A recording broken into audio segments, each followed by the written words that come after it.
എന്താ രക്ഷപ്പെടണ്ടേ? നമുക്ക് സമയമായില്ലേ? അതെങ്ങനെ അറിയാം? നിങ്ങൾ ഈ പറഞ്ഞ പോലെ മരവിച്ച് കിടക്കുകയാണ്, അതല്ലെങ്കിൽ നിങ്ങളിങ്ങനെ കുടുങ്ങി കിടക്കണമെന്ന് എങ്ങനെ അറിയാം?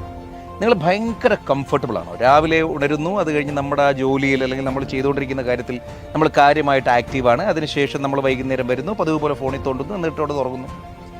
ഇത് നിങ്ങൾ ചെയ്തു തുടങ്ങിയിട്ട് എത്ര നാളായി? എത്ര കൊല്ലമായി നിങ്ങൾ ഈ പറഞ്ഞതുപോലെ ഒരേ സോഴ്സ് ഓഫ് ഇൻകത്തിൽ തന്നെ, ഒരേ രീതിയിൽ തന്നെ, ഒരേ റൊട്ടീനിൽ ഭയങ്കര മൊണോട്ടണസ് ആയിട്ട് ജീവിക്കുന്നു? ധാരാളം സമയമായി, സത്യമായിട്ട് സമയം. അതായത് ഒന്ന്, നിങ്ങളുടെ ഇൻകം മൾട്ടിപ്ലൈ ചെയ്യണം. നമുക്കൊറ്റ വരുമാനം പോരാ, ഞാൻ മുമ്പും പറഞ്ഞിട്ടുണ്ട്. നമുക്ക് 2 വരുമാനം മിനിമം വേണം.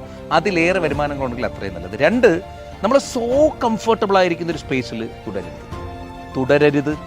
നമ്മളവിടുന്ന് മാറണം, എത്രയും പെട്ടെന്ന് ചാടണം. എന്നിട്ട് പുതിയ ചിലപ്പോൾ റിസ്ക് ഒക്കെ സംഭവിക്കും. ലൈഫാണ്, റിസ്ക് ഇല്ലാത്ത കാര്യങ്ങൾ. നമ്മളൊക്കെ എത്രയോ പേരുടെ കഥ കേട്ടിട്ടുണ്ട്. ഞാൻ തന്നെ ജീവിതത്തിലൂടെ കടന്നു പോയിട്ടുണ്ട്. റിസ്ക് എടുക്കാതെ നമുക്ക് വിജയം ഉണ്ടാവില്ല. റിസ്ക് എടുക്കണമെന്നേ ഉള്ളിലൊരാഗ്രഹമുണ്ടെങ്കിൽ ആ ആഗ്രഹത്തിന് വേണ്ടിയിട്ടാകണം നിങ്ങൾ ജീവിക്കുന്നത് തന്നെ.